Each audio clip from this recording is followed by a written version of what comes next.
اعوذ باللہ من الشیطان الرجیم پناہ مانگتا ہوں میں اللہ کی شیطان مردود سے۔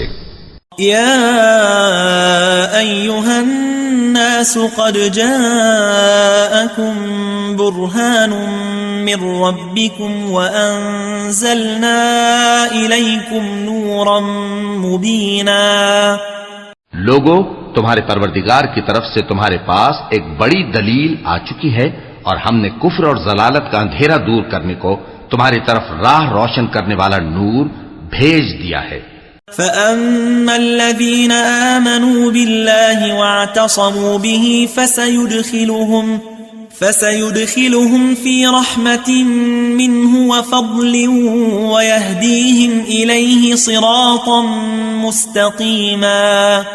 پس جو لوگ اللہ پر ایمان لائے اور اس کے دین کی رسی کو مضبوط پکڑے رہے، ان کو وہ اپنی رحمت اور فضل کی بہشتوں میں داخل کرے گا اور اپنی طرف پہنچنے کا سیدھا رستہ دکھائے گا۔